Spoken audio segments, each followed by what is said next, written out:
Welcome back. Thanks for staying with us. St. Lucia's tourism officials are riding high on a wave of euphoria following St. Lucia's 12th victory as the world's leading honeymoon destination.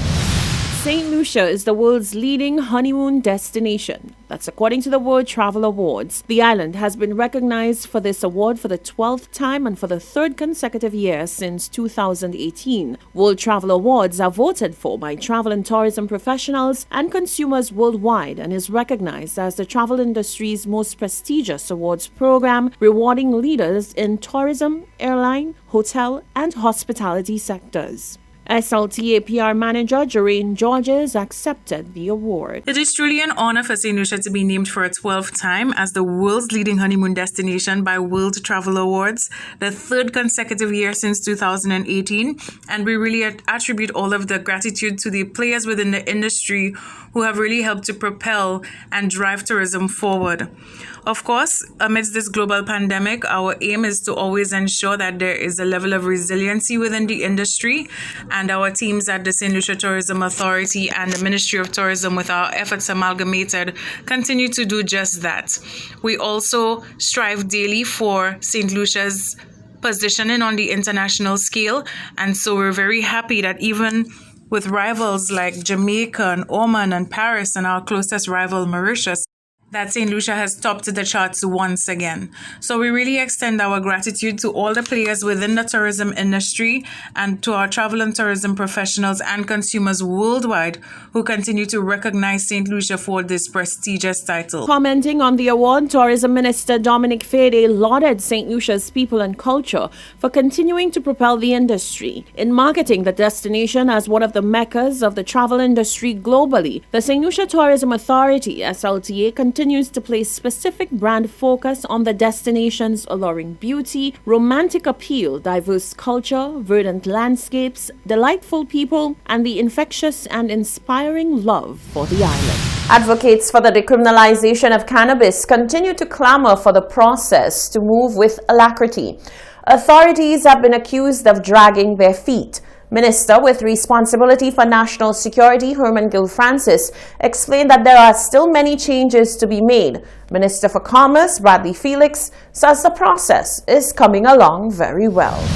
As the year 2020 winds down, the Rastafarian community is demanding an update on the efforts to decriminalize and legalize cannabis in St. Lucia. Many advocates have complained that the government continues to drag its feet when it comes to ensuring the process is complete. Some months ago, a voice recording went viral with the former chair of the Cannabis Commission, Andre De Carries, stating that legalization would happen by December 2020. Lead on the Commission for Cannabis Reform and Minister for Commerce, Bradley Felix, told the media, while he would have wanted the process to move faster, work on decriminalization continues. It is going full steam ahead as it relates to the AG's chambers. The last time I spoke to the AG, he has actually a dedicated team working on the whole drafting procedure. So yes, as I said, for me alone, I would have wanted the process to be a lot more advanced, but you have to understand how things work in the service, and you have to give it its own time. A call has also been made for the expunging of records of individuals who had been charged with the possession of small quantities of marijuana. On Thursday, the Minister with responsibility for national security and justice, Herman Gil-Francis, explained that he has made recommendations for changes to be made to the legislation. Only yesterday on my desk I saw the document, and I had to give advice from the AG office indicating that we now amend the rehabilitation of offenders, but the legislation, so that to allow them to be able to do those sort of things, okay, or allow the Governor General to pardon. I said no. I think that we have to change the legislation of the rehabilitation board to allow them to be able to do that, and we're going to do it as very quickly as possible. As it stands, possession and the supply of cannabis remains illegal. The legislature is inching closer to revising the laws for those convicted of having small amounts of cannabis and implementing a regulatory framework for cannabis. While Attorney General Stephen Julian had hoped for the process to be complete before the end of 2020, he says the legislation is being fine-tuned.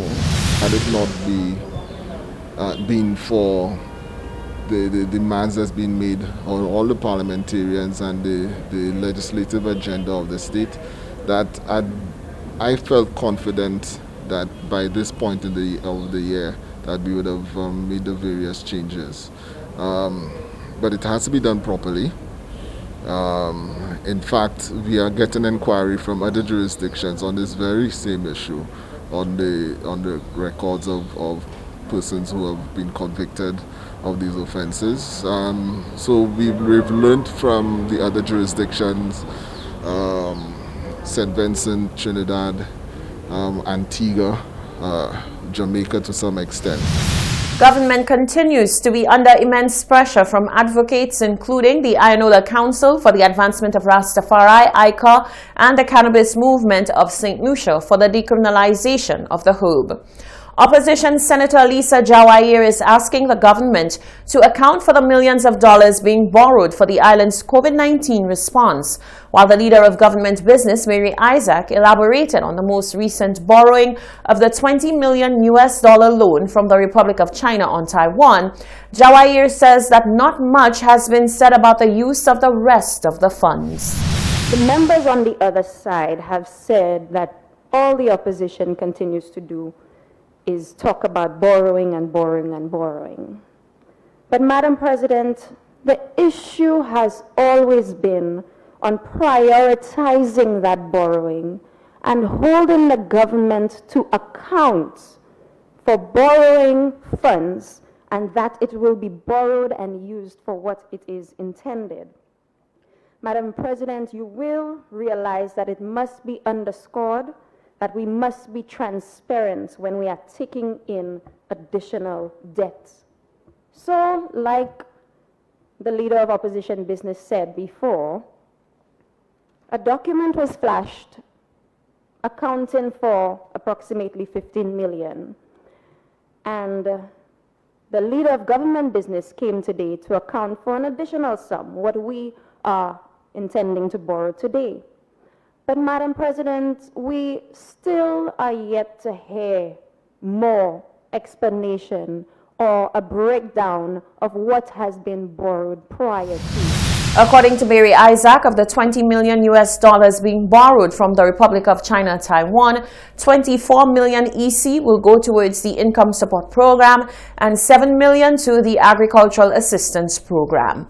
This is the Hot 7 TV Nightly News. Stay with us. There's more coming up after the break.